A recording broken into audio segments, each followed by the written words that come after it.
Hi friends, അസ്സാം വലൈക്കും. അപ്പോൾ ഇന്നത്തെ നമ്മുടെ വീഡിയോ നാനൂസിൻ്റെ സ്കൂളിൽ യൂത്ത് ഫെസ്റ്റിലാണ് കേട്ടോ. അപ്പോൾ അതിന് നാനൂസിന് ഫോക്ക് ഡാൻസ് ഉണ്ടായിരുന്നു. അപ്പോൾ അതിൻ്റെ കുറച്ച് വിശേഷങ്ങളാണ് കേട്ടോ. അപ്പോൾ ഡീറ്റെയിൽ ആയിട്ടൊന്നുമില്ല, കുറച്ച് വീഡിയോസ് എടുത്ത് വെച്ചിട്ടുള്ളൂ കേട്ടോ. അപ്പോൾ നമ്മൾ ചെന്നിടനെ തന്നെ ആദ്യം ഡ്രസ്സൊക്കെ മാറ്റി കൊടുക്കുകയാണ് കേട്ടോ. അപ്പോൾ ഇതാണ് കേട്ടോ ഞാനെൻ്റെ ഡ്രസ്സ്. കാണാനൊക്കെ ഭംഗിയുണ്ട്. ഞാൻ ഇത് എടുത്തപ്പോൾ എത്രത്തോളം വല്ലാണ്ട് കളർഫുൾ ആവുന്നതിനോട് എനിക്ക് താല്പര്യം ഉണ്ടായിരുന്നില്ല. പക്ഷേ കണ്ടതിൽ കുറച്ചുകൂടി ബെറ്റർ ആയിട്ട് തോന്നിയത് ഇതാണ്. ഇത് നമ്മൾ വാടകയ്ക്ക് എടുത്തതാണ് കേട്ടോ. കുഴപ്പമൊന്നും ഉണ്ടായിരുന്നില്ല. പക്ഷേ ഇത് നല്ല ലൂസാണ് കേട്ടോ. അതിൻ്റെ ടോപ്പ് നല്ല ലൂസാണ്. അതിൻ്റെ പകുതി നമ്മൾ ഷേപ്പാക്കി എന്ന് പറയാം. അത്രയും ഷേപ്പാക്കിയിട്ടാണ് നമ്മളത് കൊണ്ടുവന്നത്. എന്നിട്ടും നല്ല ലൂസാണ്. പിന്നെ ലാസ്റ്റ് കൊണ്ട് നമ്മൾ അവിടെ ഇവിടെയൊക്കെ സൂചിയൊക്കെ വെച്ചിട്ട് സെറ്റാക്കിയിട്ടാണ് കേട്ടോ അതൊന്ന് ഒരു പാകത്തിനായി കിട്ടിയത്. അത് കഴിഞ്ഞിട്ട് നമ്മൾ ഹെയർ ആണ് കേട്ടോ. ഹെയറാണ് എനിക്ക് കുറച്ച് ടാസ്ക്കായിട്ട് തോന്നിയത്. കാരണം ഫേസിൽ മേക്കപ്പ് ഇട്ടിട്ട് ഞാൻ ഹെയർ സെറ്റ് ചെയ്യാനിരുന്ന് കഴിഞ്ഞാൽ ഹെയറിൽ എന്തായാലും കുറച്ച് ടൈം എടുക്കുമെന്ന് എനിക്ക് ഉറപ്പായിരുന്നു.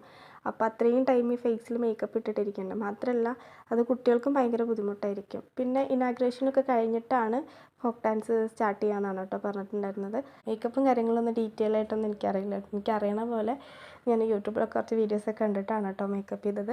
കഴിഞ്ഞ പ്രാവശ്യം കുഞ്ഞിപ്പാത്തുമ്മയാണ് കളിച്ചിട്ടുണ്ടായിരുന്നത്. അതിൽ പിന്നെ പ്രത്യേകിച്ച് ഹെയറിലൊന്നും പ്രത്യേകിച്ച് ചെയ്യാനില്ല. അതുപോലെ മേക്കപ്പും വലിയ കാര്യമായിട്ടുണ്ടായിരുന്നില്ല. അതുകൊണ്ട് വലിയ ടാസ്ക് ഒന്നും ഉണ്ടായിരുന്നില്ല. പക്ഷേ ഇതൊരു ടാസ്ക് തന്നെയായിരുന്നു കേട്ടോ. കാരണം ഒരു കുറത്തിൻ്റെ വേഷമാണ്. അപ്പോൾ അതിൽ ഹെയറിലൊക്കെ കുറച്ച് ഫ്ലവറും ഹെയർ തന്നെ ഒന്ന് സെറ്റ് ചെയ്തെടുക്കാനൊക്കെ ഉണ്ട്. ഈ ഹെയർ ഇങ്ങനെ സെറ്റ് ചെയ്യണത് നമ്മളിങ്ങനെ ഒരു സ്റ്റെപ്പായിട്ടാണ് കേട്ടോ സെറ്റ് ചെയ്തെടുക്കേണ്ടത്. അപ്പോൾ അതിനനുസരിച്ച് മുടി വേണം. അപ്പോൾ കൂടുതൽ ആളുകൾ മറ്റേ മുടിയും കൂടി ഇതിൻ്റെ കൂടെ സെറ്റ് ചെയ്തിട്ടാണ് അതിങ്ങനെ സ്റ്റെപ്പാക്കിയിട്ട് എടുക്കുക. അതിങ്ങനെ മടക്കിയിട്ട് ഇങ്ങനെ സ്റ്റെപ്പാക്കി എടുക്കണം. അപ്പോൾ നാനൂസിന് കുഴപ്പമില്ലാണ്ട് കുറച്ച് മുടിയൊക്കെ ഉണ്ട്. ഒട്ടും മുടിയില്ലാത്ത ആളല്ലല്ലോ. അപ്പോൾ ഇതുകൊണ്ട് തന്നെ വെച്ച് സെറ്റ് ചെയ്യുക എന്നുള്ളത് നമ്മൾ എക്സ്ട്രാ മുടിയൊന്നും വാങ്ങിച്ചിട്ടുണ്ടായിരുന്നില്ല. അതുകൊണ്ട് പിന്നെ വലിയ ടാസ്ക് ഉണ്ടായിരുന്നില്ല. അല്ലെങ്കിൽ അത്രയും മുടിനെ നമ്മൾ സ്റ്റെപ്പാക്കി എടുക്കുമ്പോൾ കുറച്ച് ടൈം എടുക്കും. ഇതൊരു 3 സ്റ്റെപ്പിനുള്ള മുടിയാണ് ഞാനൊന്ന് ഉണ്ടായിരുന്നുള്ളൂ കേട്ടോ. ഇങ്ങനെ ഹെയറൊക്കെ ഒരു വിധത്തിൽ സെറ്റ് ചെയ്തിട്ട് കെട്ടാൻ വേണ്ടിയിട്ട് നോക്കുമ്പോൾ ഇതിനുള്ള ചരടില്ല കേട്ടോ. നമ്മൾ ജസ്റ്റ് ഒരു ബണ്ണ് ഇട്ടിട്ട് അതിന് ശേഷം ചരട് കൊണ്ട് വലിച്ച് കെട്ടണം. അപ്പോൾ ചരട് നമ്മൾ സാധനങ്ങൾ വാങ്ങിക്കുമ്പോൾ വിട്ടുപോയി. പിന്നെ വരുമ്പോൾ വാങ്ങിക്കാമെന്നായിരുന്നു വിചാരിച്ചിട്ടുണ്ടായിരുന്നത്. വരുമ്പോൾ നമ്മൾ കുറച്ച് ലേറ്റായി. കാരണം ഉച്ചയ്ക്ക് ശേഷമാണ് പ്രോഗ്രാം ഉണ്ടാവും എന്ന് പറഞ്ഞത്. പിന്നെ അതിന് ശേഷമാണ് ഉച്ചയുടെ മുന്നേറ്റ് ഉണ്ടാവും എന്ന് പറഞ്ഞത്. അപ്പോൾ നമ്മൾ പെട്ടെന്ന് വന്നതുകൊണ്ട് തന്നെ വരുമ്പോഴും വാങ്ങിക്കാൻ മറന്നുപോയി കേട്ടോ. അപ്പോൾ ചരട് വാങ്ങിക്കാൻ പോയിട്ടുള്ളൂ നോക്കുക. അപ്പോൾ അതുവരെ പിന്നെ നിൽക്കണ്ടേ. അപ്പോൾ ടൈം ഇങ്ങനെ പോവല്ലേ. അപ്പോൾ എന്താ വിചാരിച്ചു, ഫേസിൽ ആദ്യം ഫൗണ്ടേഷനും കാര്യങ്ങളൊക്കെ ഒന്ന് ഇട്ട് സെറ്റാക്കുക. പിന്നെ ഹെയർ ഇട്ടതിന് ശേഷം കണ്ണും ഇതൊക്കെ ചെയ്യാമെന്ന് വിചാരിച്ചു. അങ്ങനെ നമ്മൾ ഫേസിൽ ഫൗണ്ടേഷനും കാര്യങ്ങളൊക്കെ ഇട്ടു. അപ്പോൾ ആദ്യം ഫൗണ്ടേഷനൊക്കെ ഇടുമ്പോൾ ഫൗണ്ടേഷൻ അവിടെ സെറ്റ് ചെയ്ത് നിൽക്കാത്ത പോലെ, അവിടെ ഇതാവാത്ത പോലെ നമ്മളത് ഇട്ട് കൊടുക്കുമ്പോൾ അത് കയ്യിൽ കൂടെ തന്നെ പോകുന്ന പോലൊക്കെ ഒരു ഫീൽ ഉണ്ടായിരുന്നു കേട്ടോ. അങ്ങനെ ഫേസിൽ കുറച്ച് മേക്കപ്പ് ഒക്കെ ചെയ്തതിന് ശേഷമാണ് കേട്ടോ പിന്നെ ഹെയർ സെറ്റ് ചെയ്തത്. ഹെയർ സെറ്റ് ചെയ്തതിന് ശേഷം വീണ്ടും കണ്ണും പിരിക്കും അങ്ങനത്തെ കാര്യങ്ങളൊക്കെ ചെയ്തു.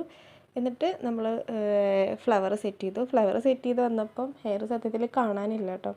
നമുക്ക് കിട്ടിയ ഫ്ലവർ കുറച്ച് വലിയ വലിയ ഫ്ലവറായിരുന്നു. ഇത് സെറ്റ് ചെയ്ത് വന്നപ്പോൾ ഹെയർ ഒട്ടും തന്നെ കാണാനില്ല. ഇത് ആദ്യം അറിയാമായിരുന്നെങ്കിൽ ഇത്രയും ടൈം എടുത്തിട്ട് ഹെയർ സെറ്റ് ചെയ്യണ്ടായിരുന്നു. പക്ഷേ അതൊക്കെ കഴിഞ്ഞിട്ടാണ് ഫ്ലവർ വെച്ചത്. കുഴപ്പമില്ല, മൊത്തത്തിൽ നല്ലൊരു ലുക്ക് ഉണ്ടായിരുന്നു കേട്ടോ. അതിന് ശേഷം ലിപ്സ്റ്റിക്ക് ഇട്ട് കൊടുക്കുകയാണ് കേട്ടോ. അപ്പോൾ ഇതൊന്നും ഞാൻ ഒറ്റയ്ക്കല്ല കേട്ടോ ചെയ്യണത്. അനിയത്തി ഉണ്ട്, ഞാൻ പറയാൻ വിട്ടുപോയതാണ് കേട്ടോ. അനിയത്തിയും കൂടി ഉള്ളതുകൊണ്ടാണ് കേട്ടോ ഇത് ഇത്രയും നന്നായിട്ട് ചെയ്യാൻ പറ്റിയത്. അല്ലാതെ ഇപ്പം ഞാൻ ഒറ്റയ്ക്ക് പോകണമെങ്കിൽ ഒന്നാമത്തെ ഞാൻ ടെൻഷൻ അടിച്ചിട്ടൊരു വൈക്കായിട്ടുണ്ടാകും. കാരണം ടൈമിനാവണം, എന്തൊക്കെയാണ് ചെയ്യേണ്ടത് ഏതൊക്കെയാണ് ചെയ്യേണ്ടതെന്ന് അറിയേണ്ട കൺഫ്യൂഷനായിട്ട് ഒരു കാര്യം നടക്കില്ല. ഇതിപ്പം അവളുള്ളതുകൊണ്ട് തന്നെ നമുക്ക് എന്തെങ്കിലും ചോദിച്ചു കഴിഞ്ഞാൽ അഭിപ്രായം പറയാൻ ഒരാളുണ്ടാകുമ്പോൾ ഓക്കെ ചെയ്ത് സെറ്റാണ് അങ്ങനത്തെ ഒരു ഇതുണ്ടായിരിക്കും. അപ്പോൾ നമുക്ക് ചെയ്യാൻ തന്നെ ഒരു കോൺഫിഡൻസ് ഉണ്ടായിരിക്കും. അതുകൊണ്ട് കുറച്ചുകൂടി സ്പീഡിൽ കഴിഞ്ഞു. മാത്രമല്ല അവളും കൂടി അതുകൊണ്ട് തന്നെ ചെയ്തു വന്നപ്പോൾ നല്ലൊരു ഭംഗിയും നല്ല ലുക്ക് ഉണ്ടായിരുന്നു കേട്ടോ. പിന്നെ ഇതൊക്കെ കഴിഞ്ഞ് വന്നപ്പോൾ ഇതിന് മാത്രം ടെൻഷൻ അടിക്കാനോ അല്ലെങ്കിൽ അത്ര വലിയ ടാസ്ക്കായിട്ടൊന്നും തോന്നിയില്ല കേട്ടോ. കാരണം നമ്മൾ ഒരുപാട് പ്രൊഡക്റ്റൊന്നും യൂസ് ചെയ്തിട്ടല്ല ഈ ഒരു മേക്കപ്പ് ചെയ്തിട്ടുള്ളത്. ഫേസിലൊക്കെ നല്ല പൊട്ടിട്ടിട്ടാണ് ഈ ഒരു മേക്കപ്പ് ശരിക്കും ചെയ്യുക. അതിനൊക്കെ ഓരോന്നിനും ഓരോ പ്രൊഡക്റ്റ് ഉണ്ട്. അതിൽ നമ്മൾ പലതും സ്കിപ്പ് ചെയ്തിട്ട് ഒരു സിമ്പിളായിട്ട് നമ്മളിലുള്ള കുറച്ച് പ്രൊഡക്റ്റ് വെച്ചിട്ടാണ് നമ്മൾ ഈ ഒരു മേക്കപ്പ് ചെയ്തിട്ടുള്ളത്. അതുകൊണ്ട് തന്നെ അത്ര വലിയ ടാസ്ക്കൊന്നും ഇല്ല കേട്ടോ ചെയ്ത് കഴിഞ്ഞപ്പോൾ. പക്ഷേ തുടങ്ങുമ്പോൾ നമുക്ക് എന്തൊക്കെയാണെന്ന് അറിയാത്തതുകൊണ്ടുള്ളൊരു ടെൻഷനും അതുകൊണ്ട് ഇത്ര ടൈം എടുത്തതാണ് കേട്ടോ. മൊത്തത്തിൽ നല്ലൊരു ഭംഗിയൊക്കെ ഉണ്ടായിരുന്നു കാണാൻ. പിന്നെ നമ്മളതിൽ സ്കിപ്പ് ചെയ്തത് ഒന്ന് നമ്മൾ മൂക്കുത്തി വാങ്ങിച്ചിട്ടുണ്ടായിരുന്നില്ല. രണ്ടാമത്തെ നമ്മൾ കയ്യിൽ കാലിലൊക്കെ ഇങ്ങനെ വട്ടൊക്കെ ഇട്ടിട്ട് കളർ അടിക്കാമല്ലോ, ആ ഒരു സംഭവം വാങ്ങിച്ചിട്ടുണ്ടായിരുന്നില്ല. അത് വാങ്ങിക്കാനായിട്ട് തന്നെയാണ് കേട്ടോ. കാരണം അത് വെറുതെ ഒരു ദിവസത്തിന് വേണ്ടി മേടിച്ചിട്ട് കയ്യിലൊക്കെ വെറുതെ കളർ അടിക്കണ്ടേ. അപ്പോൾ ലിപ്സ്റ്റിക്കായിട്ട് ചെയ്യാമെന്നായിരുന്നു വിചാരിച്ചത്. അപ്പോൾ ലിപ്സ്റ്റിക്കായിട്ട് ചെയ്യുമ്പോൾ നമുക്ക് ഒരുപാട് മുന്നോട്ട് ചെയ്യാൻ പറ്റില്ല കേട്ടോ, കാരണം ഇത് പരക്കില്ല. അപ്പോൾ കയറിൻ്റെ തൊട്ട് മുന്നായിട്ട് ചെയ്യാമെന്നായിരുന്നു പ്ലാൻ ഉണ്ടായിരുന്നത്. പക്ഷേ ഒന്നാമത്തെ നമുക്ക് ടൈം ഉണ്ടായിരുന്നില്ല, മാത്രമല്ല ആകെ ഒരു ടെൻഷനായിപ്പോയി. കാരണം മെയിൻ സ്റ്റേജിലല്ല പ്രോഗ്രാം നടക്കുന്നത്, അത് ഓൾറെഡി ഞങ്ങൾക്കറിയാം, മോൾക്കതറിയില്ല. അപ്പോൾ പെട്ടെന്നൊരു ഹാളിൽ കൊണ്ടുപോയപ്പോൾ ആളുടെ ഫേസും കാര്യങ്ങളൊക്കെ മാറി. അപ്പോൾ ഞങ്ങൾക്കും ഭയങ്കര ടെൻഷനായി, കളിക്കില്ലേ അങ്ങനത്തെ ടെൻഷനായി. കാരണം മെയിൻ സ്റ്റേജിൽ ഗ്രൂപ്പ് ഐറ്റംസൊക്കെ, അതായത് ഗ്രൂപ്പ് ഡാൻസ് അങ്ങനത്തെ കാര്യങ്ങൾ, ഒപ്പന അങ്ങനത്തെയൊക്കെയാണ് മെയിൻ സ്റ്റേജിൽ നടക്കുന്നത്. പിന്നെ ഗ്രൂപ്പ് ആക്ഷൻ സോങ്, അതുപോലെ തന്നെ ഫോക്ക് ഡാൻസ്, അങ്ങനെ സോങ്സിൻ്റെ തന്നെ മറ്റുള്ള കാര്യങ്ങൾ, അതൊക്കെ വേറെ വേറെ സ്റ്റേജിലായിട്ട്, അങ്ങനെ മൊത്തം 4 സ്റ്റേജിലായിട്ടാണ് അന്ന് പ്രോഗ്രാം നടക്കുന്നത്. അങ്ങനെ 3 ദിവസമാണ് കേട്ടോ യൂത്ത് ഫെസ്റ്റിവൽ ഉണ്ടായിരുന്നത്. അപ്പോൾ മുകളിലതൊരു ഹാളിലായിരുന്നു ഉണ്ടായിരുന്നത്. അപ്പോൾ പെട്ടെന്നൊരു ഹാളിലേക്ക് ഉണ്ടായപ്പം ആൾക്കാകെ ടെൻഷനായി. അപ്പം തന്നെ ഫേസൊക്കെ പോയപ്പോൾ ഞങ്ങൾക്ക് കളിക്കില്ല എന്നുള്ള ടെൻഷൻ ഞങ്ങൾക്ക് വന്നു.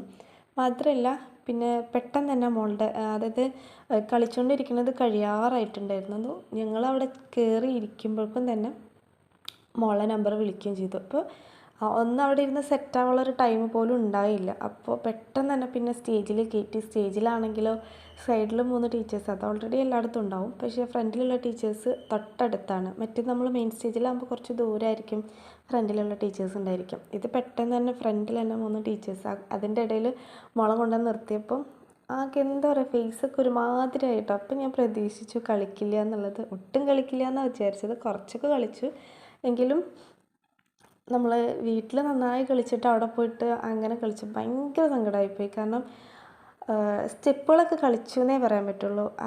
ഇതിൽ കുറച്ച് ആക്ട് ചെയ്യാനും പിന്നെ അങ്ങനെ ഡാൻസ് ആണെങ്കിലും കുറച്ച് നല്ല ഇതിൽ കളിക്കേണ്ടതുണ്ട്, സോഫ്റ്റായി കളിക്കേണ്ടതുണ്ട്. പക്ഷെ അതങ്ങനെയൊന്നല്ല കേട്ടോ കളിച്ചിട്ടുണ്ടായിരുന്നത്. എങ്ങനെയെങ്കിലുമൊക്കെ പഠിച്ച സ്റ്റെപ്പ് മുഴുവനൊന്ന് കളിച്ച് അതിൻ്റെ മുകളിൽ നിന്ന് ഇറങ്ങിയാൽ മതി എന്നുള്ളൊരു മട്ടും ഭാവം, നല്ല പേടിയും, അങ്ങനെയാണ് കേട്ടോ കളിച്ചിട്ടുണ്ടായിരുന്നത്. പൊതുവേ തന്നെ ഞാൻ നല്ലൊരു മൂഡ് വേണം നല്ലപോലെ കളിക്കണമെങ്കിൽ, എല്ലാന്നുണ്ടെങ്കിൽ എന്തെങ്കിലുമൊക്കെ കാട്ടിക്കൂട്ടുള്ളൂ. മാത്രമല്ല ഇവിടെ ടെൻഷനായപ്പോൾ മെയിനായിട്ട് എന്താണെന്ന് വെച്ചാൽ ഇത്രയും ടീച്ചേഴ്സിൻ്റെ നടുവിൽ അങ്ങോട്ട് കൊണ്ടുവന്ന് നിർത്തിയപ്പോൾ ആളാകെ അങ്ങോട്ട് ഐസായി ശരിക്കും പറഞ്ഞാൽ. കാരണം LKG UKG പോലെയല്ല. LKG UKG പറഞ്ഞാൽ ഫുള്ള് കളിയും കാര്യങ്ങളും, അതിൻ്റെ ഇടയിൽ കുറച്ച് പഠിത്തം, ആ ഒരു ഇതിലാണ് പോയിരുന്നത്. ഇപ്പോൾ ഫസ്റ്റ് സ്റ്റാൻഡേർഡ് ആയപ്പോൾ തന്നെ കൂടുതൽ പഠിക്കാനുണ്ട്, അതുകൊണ്ട് തന്നെ കുറച്ച് സ്ട്രിക്റ്റും കാര്യങ്ങളൊക്കെ വന്നു. കളി കുറവാണ്. അപ്പോൾ അതുകൊണ്ട് ടീച്ചേഴ്സിനെ കുറച്ചൊരു പേടിയൊക്കെ ഉണ്ടാവുമല്ലോ. അപ്പോൾ അവരുടെ ഇടയിൽ പിന്നെ ടീച്ചേഴ്സിനൊക്കെ ഇപ്പം ഇത്രയല്ലേ ആയിട്ടുള്ളൂ സ്കൂൾ തുറന്നിട്ട്, അപ്പോൾ ടീച്ചേഴ്സിനൊക്കെ പേടി മാറി തുടങ്ങണുള്ളൂ. അപ്പോൾ പുതിയ ടീച്ചേഴ്സല്ലേ, അപ്പോൾ അതുകൊണ്ട് തന്നെ അവരുടെ ഇടയിൽ പെട്ടെന്ന് കൊണ്ടുവന്ന് നിർത്തിയപ്പോൾ ഭയങ്കര ടെൻഷനായി. പേടിച്ചിട്ടാണ് കളിച്ചിട്ടുണ്ടായിരുന്നത്.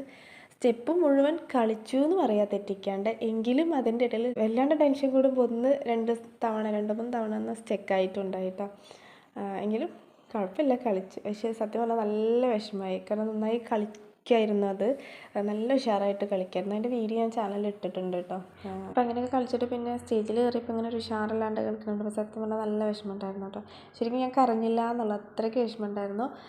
അന്നത്തെ ദിവസം ഫുള്ള് ഒരു വിഷമമുണ്ടായിരുന്നു കേട്ടോ. അയ്യോ അങ്ങനെയൊക്കെ ആയാലോ, കളിക്കാൻ പറ്റില്ലല്ലോ, അല്ലെങ്കിൽ കുറച്ച് നേരത്തെ കൊണ്ടിരുത്തായിരുന്നെങ്കിൽ ആൾ 2-3 പരിപാടിയൊക്കെ കാണുമ്പോൾ ആളൊന്ന് സെറ്റാണ്, റിലാക്സ് ചെയ്യാനുള്ള ടൈം കിട്ടിയാണ്.